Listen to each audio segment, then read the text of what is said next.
the field throughout its whole area was made over to Abraham as a possession in the presence of the Hittites, before all who went in at the gate of the city. After this, Abraham buried Sarah, his wife, in the cave of the field of Meshech, east of Mamre, that is Hebron, in the land of Canaan. The field and the cave that is in it were made over to Abraham as property for a burying place by the Hittites. Well, as of right now, it seems that everything is going very, very good. Would that be fair, Christina? Yeah. What is your hesitation? Well, everything seems to be going well, as you say, but we know mankind. Yes, that's a exclamation point after that. So, but Christina's right. But for right now, everything's going well. Until somebody falls over a rock. Well, I'm sure we'll get to that in the next chapter. I'm sure we will. But that's the sad point behind all this, is that you're given something, you're told something, you're offered something. You exchange whatever they exchanged for this. And then it angered someone. Right. And who's to say that this person should have been angered? And it is what it is. It was done. You accept it. You don't get angry and you don't fight over it. Just allow it to be. It's what they promised each other. You know, jealousy is ugly, as we will see. It is. But I can answer what you're not saying. And it's this. What is missing in this whole discussion here, in Genesis, they're not talking their beliefs. Once the beliefs take center stage, that's where the problems begin. Would that be fair, Christina? Yeah, but that, again, beliefs, they exchange goods. I know. They shook hands. Right. Enough is enough. That should have been I it. know that, but the drama comes when it becomes more than just a commercial deal. It becomes a religious deal. Yes, and that's where we are in the planet today. Yes, thank you very much. I rest my case. All right, chapter 24. Isaac, Rebekah. Now Abraham was old, well advanced in years. The Lord had blessed Abraham in all things.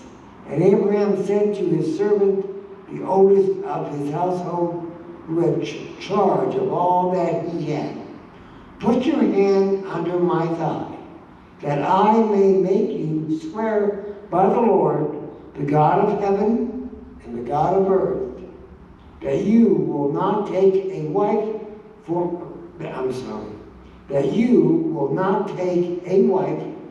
my son from the daughters of the Canaanites, among whom I dwell, but will go to my country and to my kindred, and take a wife for my son Isaac. I rest my case. The servant said to him, perhaps the woman may not be willing to follow me to this land.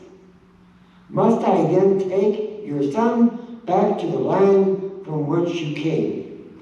Abraham said to him, see to it that you do not take my son back there. The Lord, the God of heaven, who took me from my father's house and from the land of my kindred, and who spoke to me and swore to me, to your offspring, I will give this land. He will send his angel before you, and you shall take a wife for my son from there. But if the woman is not willing to follow you, then you will be free from this oath of mine. Only you must not take my son back there. So the servant put his hand under the thigh of Abraham, his master, and swore to him concerning this matter. Then the servant took 10 of his master's camels and departed, taking all sorts of choice gifts from his master, and he rose and went to Mesopotamia, to the city of Nimrod, and he made the camels kneel down outside the city by the well of the water at the time of evening, the time when the women go out to draw water. And he said, O Lord, God of my master Abraham, please grant me success today and show steadfast love to my master Abraham. Behold, I am standing by the spring of water, and the daughters of men of the city are coming out to draw water. Let the young women to whom I shall say, please, let's go down, please, let down your jar that I may drink. And who shall say, drink, and I will water your camels. Let her be the one whom you have appointed for your servant Isaac. By this I shall know that you have shown steadfast love to my master. Before he had finished speaking, behold, Rebekah, who was born of Bethuel, the son of Machir, and his wife Nimon, Abraham's brother, came out with her water jar on her shoulder.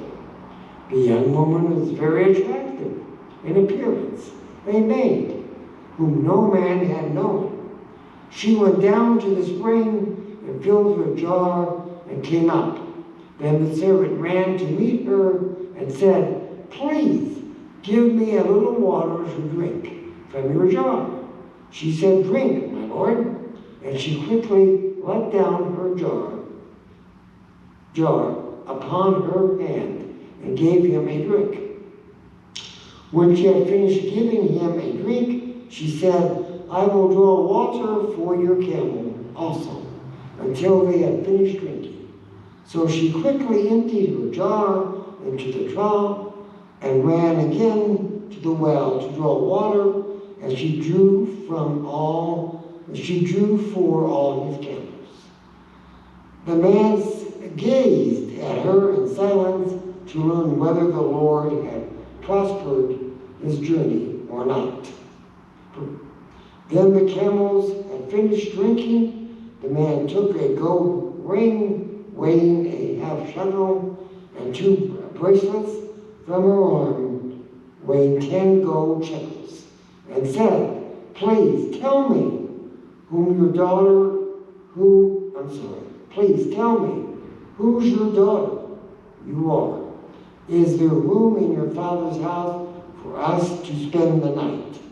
Whose daughter are you? Is there room in your father's house for us to spend the night?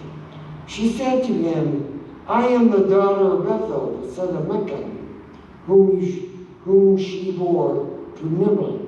She added, we have plenty of both straw and fodder and room to spend the night.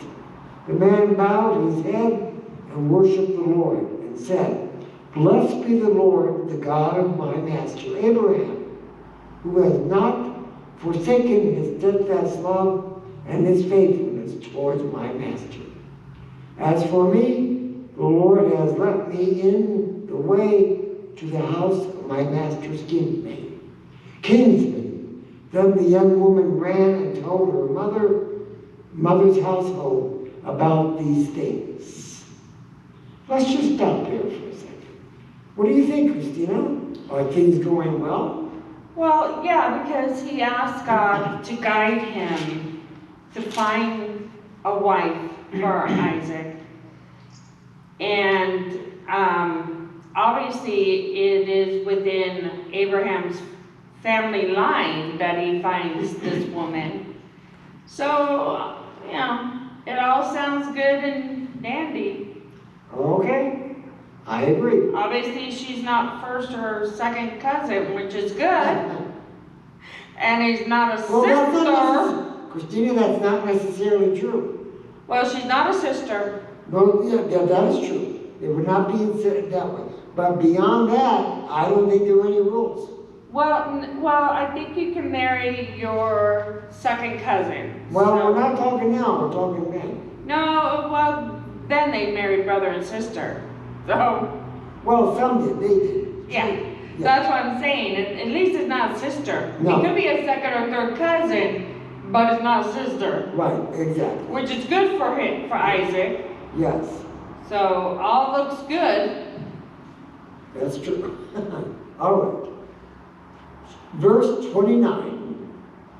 Bethlehem had a brother whose name was Laban.